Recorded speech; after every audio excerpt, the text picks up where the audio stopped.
God Network News,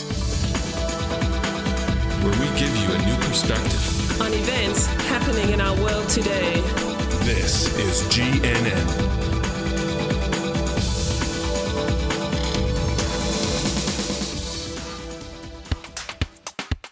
This is God Network News, episode 65. Welcome, GNN fans, to another episode of God Network News, the podcast that tells you what God's doing around the world. Not what CNN tells you, but what GNN tells you is going on in the world. If you're tired of listening to all of that crisis network news and you want to hear what God's doing, well, give us a listen.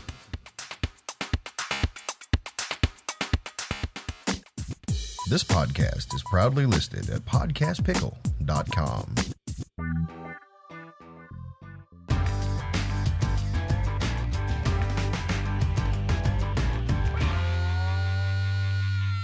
Today's interview is of a friend by the name of Fred, who works in Africa, and he is going to tell us a testimony of how God is reaching out to the Yao people, who are also from a Muslim background. The Yao people are very unreached, but God is doing incredible things among them right now, where many thousands of them are coming to Christ.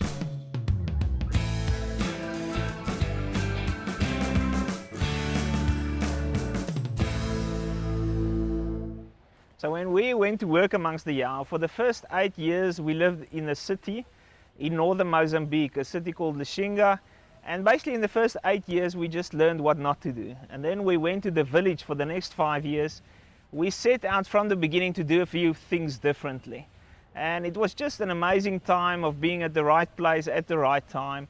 And we saw God move. The first thing we set out to do was to really try to find men of peace in the village. Find some of the older men, and some of these men came to the Lord, mostly through the way we loved them. We tried to be Jesus for them. And we were involved in healthcare, and we tried to help the people in a practical way in the area of malaria. Also when there were problems with birth, we took some of the ladies to the hospital. And a few of the men came to the Lord. So by the end of the 5 years, we've taught these men to also share the gospel with their families. And there were about 20 people that came from a Muslim background that were following Jesus at that time when we left the village. So the rest of our YWAMers, the Mozambican team, continued. And in the beginning, they felt they were not ready for us to leave, but we really sensed that it was God's time for us to move out, and the Mozambicans went on with the work. So 3 years later, that was in this year that passed, we went back to the Yao and the work amongst the Yao tribe. And we were so amazed at what God has done in this 3 years. And there were a few key things that happened. So they actually invited us to a conference, and the Yao believers decided they want to get together from all the different villages. And there are quite a few villages that have now believers in them. And they got together at a conference. And there were about 300 believers now. When we started out in 1998, there were maybe 10 believers amongst the Yao in Mozambique. And of these 300 believers, about 200 of them got together at the same place. For us, as guys who's been there from the beginning, in the early years where we have not seen fruit, this was so great to just see what God has done. Of these 200, there was maybe 50 people that we knew. The rest came to the Lord through other people and through people that we have discipled that have discipled others. And when they were there together at the conference, it was so great to just hear the stories.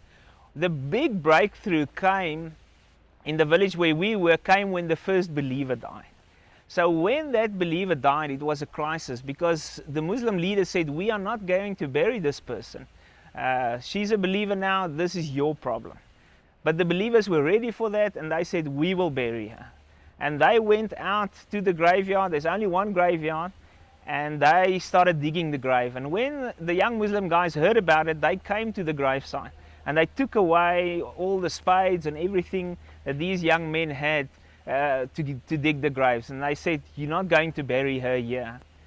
So the guys just went home and they prayed, what should we do? But when the elder men of the village, the elders, the leaders heard about this, they called the young Muslim men and they said, "What are you doing? What do you think you're doing? These people are helping us. Who will take you to the hospital when you are sick? When we have a problem, it's these people that help us. Now you guys, you go and dig the graves." And they sent those young Muslim men and they had to dig the graves themselves. And by the way, the believers did the whole funeral of wrapping the body in a white cloth like they do in their culture. And even the ritual cleansing of the body, of really cleaning the body, because they believe the body has to be clean on the day of the resurrection.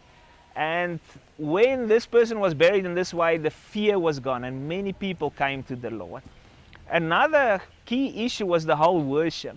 From the beginning, we tried not to teach the people foreign songs, but that they should worship the Lord as Yah's.